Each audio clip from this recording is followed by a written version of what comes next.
Welcome. You are listening to Aftersight. This recording is intended solely for individuals who are blind or have low vision.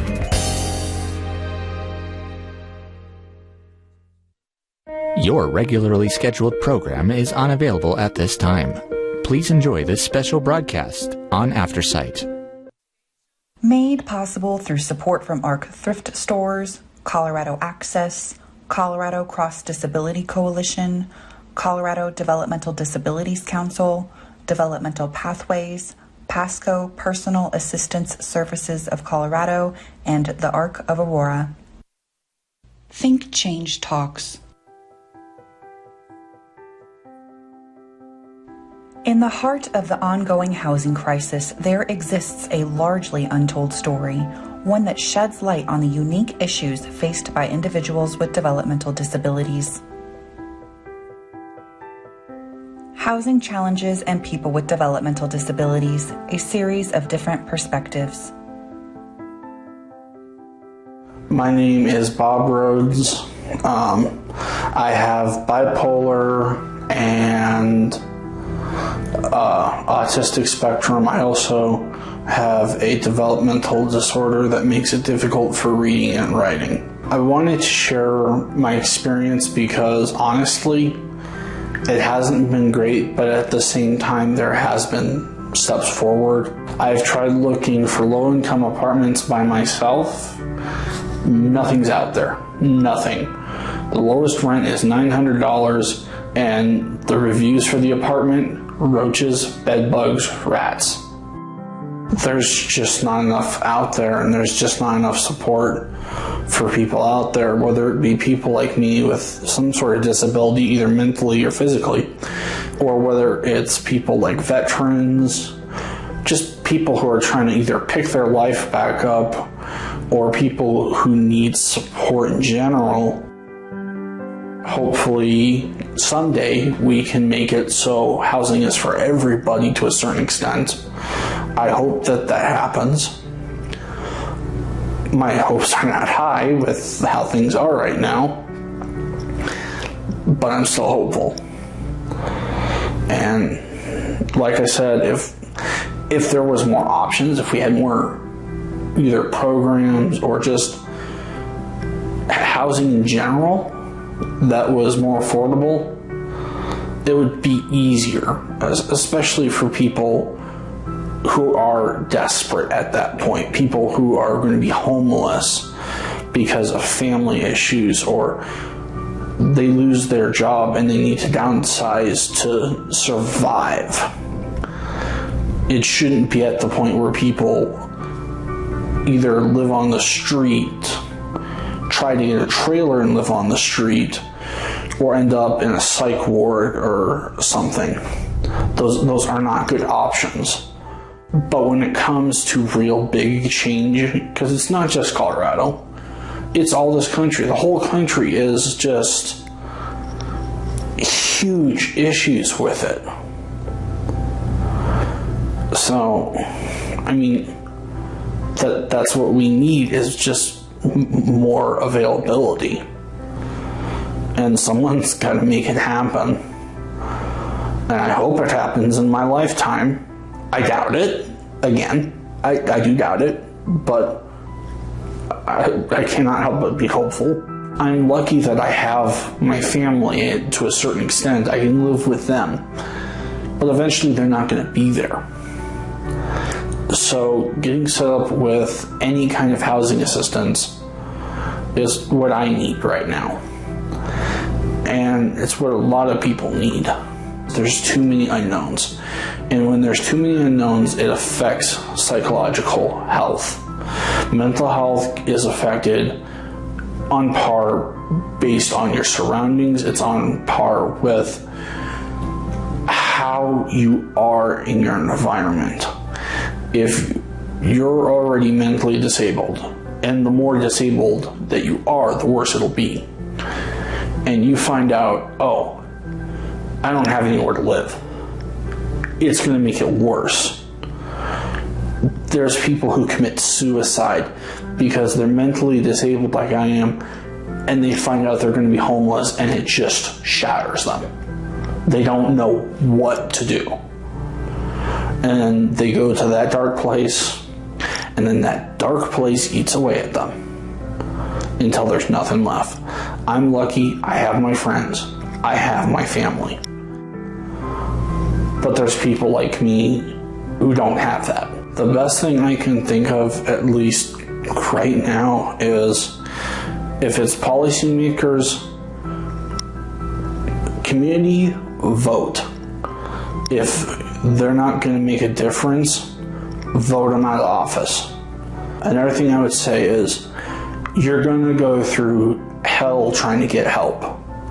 You're going to suffer a lot of hardship before you succeed. Don't give up. Keep pushing. And if you start to go into the dark place, do something to make yourself smile. Remind yourself that little bit things are not always that bad. I'm Courtney Tossian. I'm the Crisis Intervention Program Manager for the City of Aurora, which means I oversee all of our mental health crisis intervention teams. We pair mental health professionals with first responders to provide a trauma-informed response or approach to emergency services. In our crisis work, we're seeing people on their worst day, typically. Very rarely do we get to interact with someone who's having the best day of their life. Sometimes we do, but for the most part, it's really rough times. And we do see a very large population of developmentally disabled individuals who are either in a crisis state because of their inaccessibility to housing, or their current housing is not a good fit. There's a lot of frustration that builds up, this hopelessness that people kind of learn, and it really puts them in a bad spot, and we end up encountering them through emergency services because they're having that physical response and that visceral response to that. What we see a lot is when people end up in that space, whenever they're in a setting that's not the best for them, we see them run away. We see them get into very dangerous situations. Maybe there's someone who has higher accommodation and care needs that, when they're out on their own without a caregiver, they're out on the street, they're opening themselves up to victimization. All of this impacts their day-to-day, their quality of life. We had an individual that we worked with in our team who does have developmental disabilities. He has autism spectrum disorder, and one of the best humans, so intelligent, so much potential and just drive in his life.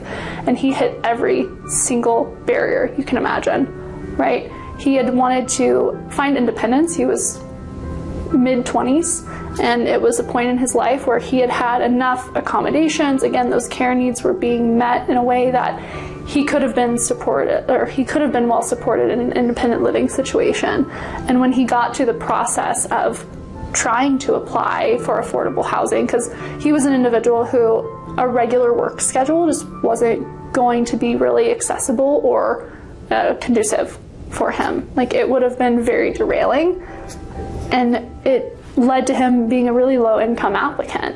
And the problem was the ability to apply was difficult, even with having family members who were there to help support.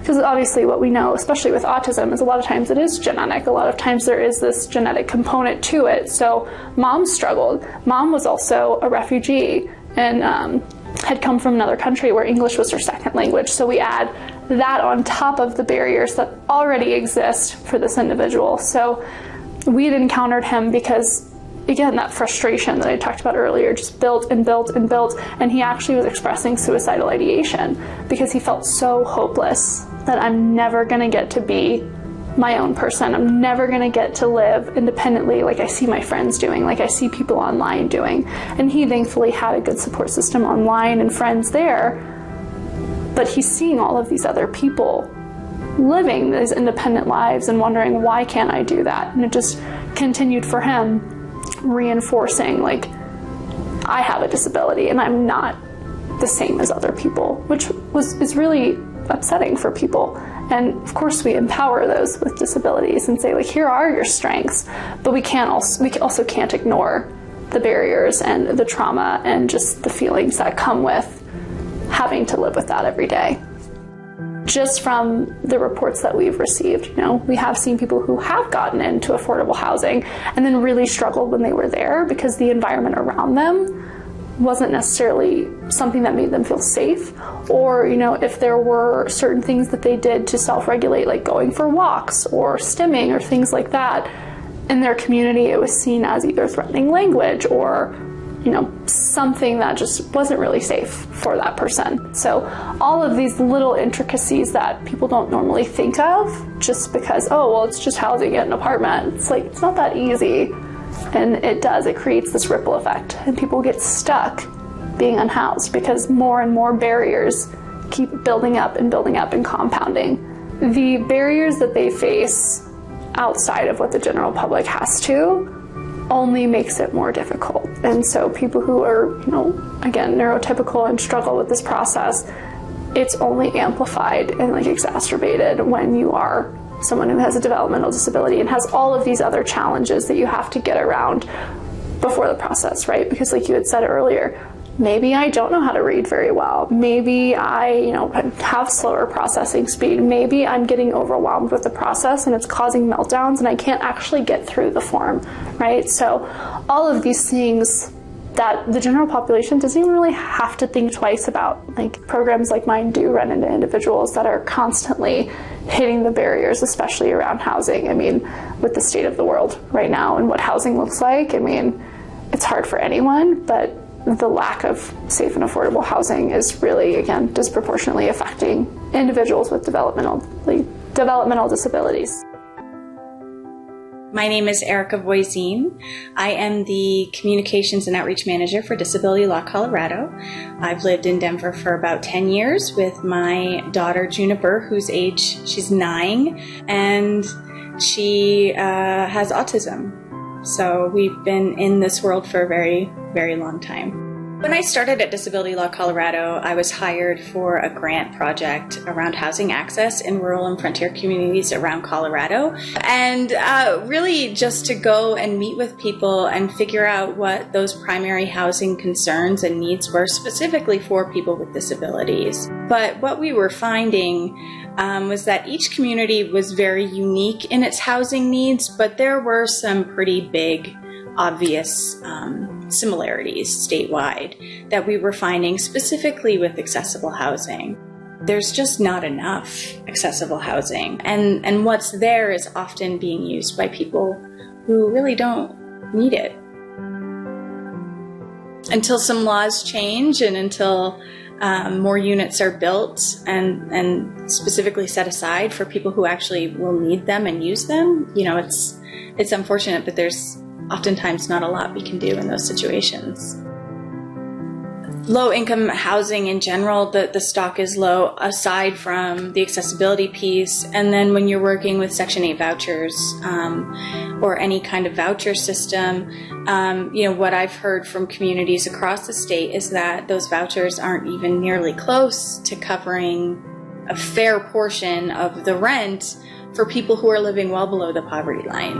And so even if housing is available, it might not still, with all of these supports, be affordable for people. You know, here in Denver, there's some well-intentioned policies around, you know, having so many units be accessible, but oftentimes contractors and developers will look at what essentially a fine, you know, they're just going to be fined a specific amount of money, and really when they weigh the difference between what they could make in rent off of that unit and what that fine is, it's basically just like a slap on the wrist, and it's really not doing much, we're finding right now.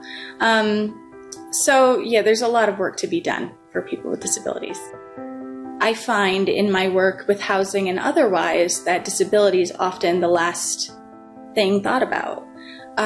We were approached by a state agency who was working on a homeless initiative and had already made plans and had already done all of this work for years and years. And then as an afterthought said, oh yeah, we should probably consider, you know, this perspective. But, you know, we were never asked in advance, you know, and oftentimes people with disabilities aren't offered a seat at the table. There are plenty of commissions. If people look at their local governments and municipalities, there are multimodal transportation groups. There are housing specific commissions in these, local governments, oftentimes either they have empty seats, or if they don't have empty seats, there's certainly not a single person there with a disability or any kind of lived experience that can inform those really big decisions and policy changes that are being made at the local level. And that's a shame. I think going in with the intention of understanding that there is not just one solution to the housing crisis, that there needs to be a multifaceted approach, and that all perspectives need to be considered. And if you are working with people with disabilities and you don't have any lived experience, then you need to make sure that you are engaging with community, because their input is invaluable. This is their lives. These are their lives. And nobody is going to be an expert on their lives but the community, right?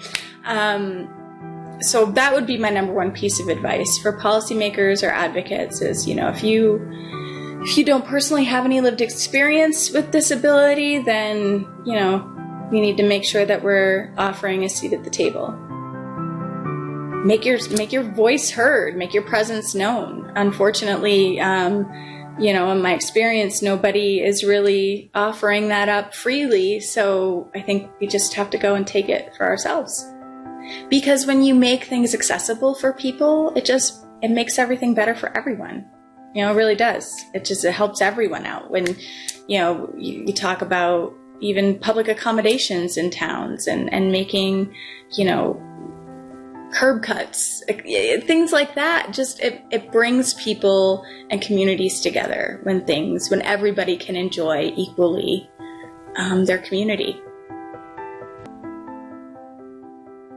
My name's Ron Hutter, and I'm a board member and an self-advocate for Arc of Aurora. I just recently moved into an apartment. I was born and raised with a disability, intellectual developmental disability. A lot of my obstacle was the fact of staying at what I would say my budget thing. Just before this apartment, I was paying $1,200 a month, and then they wanted to go up in August to $1,300 just for an 8x8 bedroom. And I was climbing upstairs without a handrail, and I was fearing for my life because without a handrail, what if I trip down the stairs? I've moved to 3 different places because there was that house with the basement, and then from the house with the basement, I went to the condo without a stair rail, and I didn't feel the condo was simply safe for me because I'd have to climb stairs without a handrail, and could be an American with Disabilities Act violation. I was down to paying $50 a month a week for food, and I was worried that I was going to even have to break that down even more to like $35 a week for food because they wanted another $100 on top of my rent, and I was also paying over $200 in utility bills. This place, the utility bills are all included in my rent. Having a fixed income is saying having less than $1,200 in order to spend for life things that you need, like food, and I couldn't even imagine going out to a movie because I didn't want to worry about, taking money out of my expense account to make the money last. Since I moved in here, it's been great because I have I have built a savings account back up, but I literally drained that account when I was living at the other place. On the safe and affordable housing, just please make more low income housing affordable. Just like when I was looking for this place, when I was looking for other places, they said they were low income housing, and then they were upward of $1,700 a month. How is that affordable housing when it's over budget? I realize rent and everything's gotta go up, just like with the price of all the taxes and stuff, but it's more or less a concern when you're trying to live on, say, $15 an hour, that it's very hard to live with only $15 an hour and live your life and you gotta do the best you can do. You just gotta do what you can to enjoy life and make it better for yourself. To learn more about convenient and contemporary educational products through ThinkChange, visit www.thinkchange.training.